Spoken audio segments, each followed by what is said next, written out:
Šiuo metu Lietuvoje diegiamas vienas ekonomiškiausių Europoje duomenų centrų. Jį statanti duomenų centrų ir informacinių sistemų valdymo bendrovė Baltic Data Center tarnybinių stočių vėsinimui nusprendė panaudoti novatorišką sistemą – Kyoto Cooling.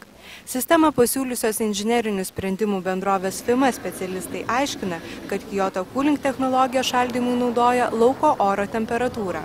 Todėl elektros energijos sąnaudos sumažinamos iki 8 kartų.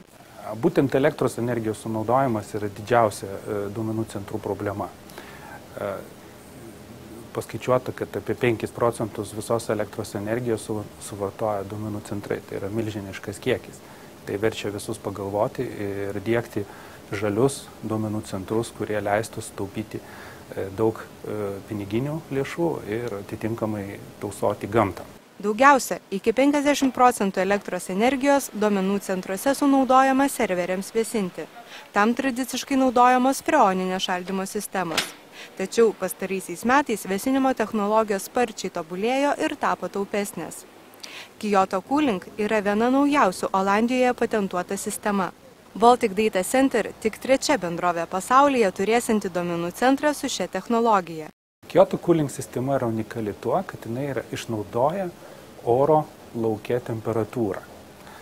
Šios temperatūros pagalba ir didelių įrenginių, didelių ratų pagalba atšaldomas, atvėsinamas oras duomenų centre ir tuo pačiu nenaudojama elektros energija. Elektros energijos panaudojimas yra tik tai tuomet, kada lauko oro temperatūra pakyla virš 22 laipsnių. Mūsų klientų naudojamų duomenų kiekiai visą laiką auga. Ir tiems duomenims apdoroti reikia vis daugiau ir galingesnių serverių. Serveriai naudoja elektros energiją, o jinai, kaip žinot, pastaruoju metu brangsta. Todėl mes investuojame į tokius sprendimus, kurie yra taupus, padeda taupyti mūsų klientų pinigus, o tuo pačiu metu yra ekologiški.